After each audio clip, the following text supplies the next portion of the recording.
So if you follow Canadian politics at all, you may have noticed that there has not been a question period for about a week. And that is because Brian Mulroney died. Now, you might be going, well, what the hell does that have to do with right now? Well, if you look at the rules of Parliament, and I will post the link to that in the description, and I will read this section to you here. There is something that talks about the death of a prime minister.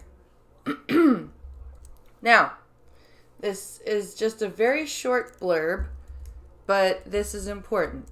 The death of a prime minister holds few procedural implications and does not result in the end of a parliament.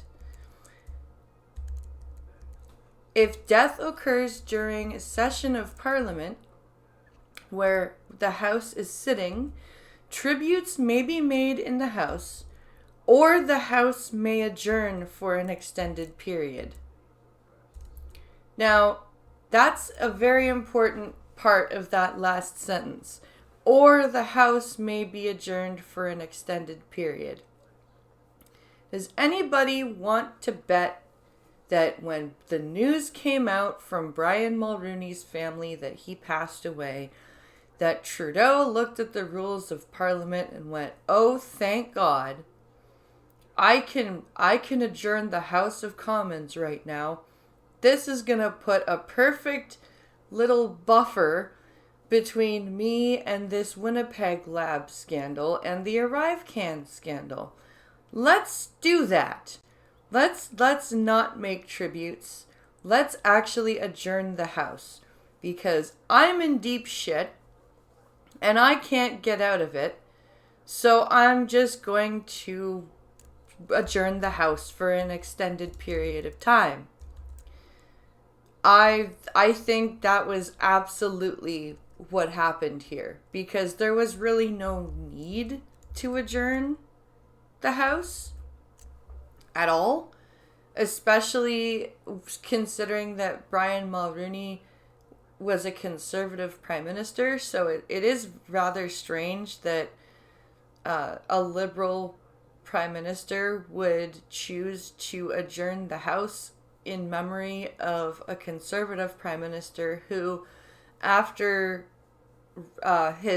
after Trudeau Sr., Brian Mulroney took over, and people were so upset with him that he had to be replaced by Kim fucking Campbell, who sat in office for all of 9 months. So that was a big debacle of a government for Brian Mulroney. So it is very strange to me that a Liberal Prime Minister would adjourn the House for a Conservative Prime Minister, especially one who had the memory behind him of Brian Mulroney. Like, yeah, he had a legacy, but it wasn't necessarily the best legacy. And the only reason I can think of is the back-to-back issues of the ArriveCan and the Winnipeg lab scandals.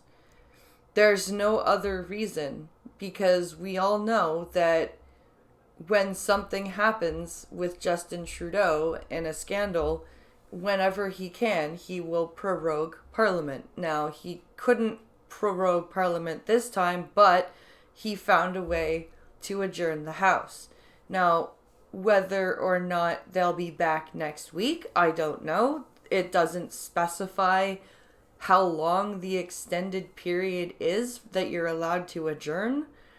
But I think he's going to try to push it as much as he can, because he wants the questioning to have at least a break. I think he knows it's not going to stop at this point, but I think he wants to put some time between the discovery of it and the questioning so that it kind of fades in the public's mind. I think that's his strategy at this point. I think it's going to fail because the more he waits, the more information his opposers will be able to find. But I think that's the only strategy that he has at this point, is to push the inevitable away for as long as he can, so that at least in the public's mind, the public that at least pays attention to this, or even the lay public who saw articles about it, will forget. I think that's his hope.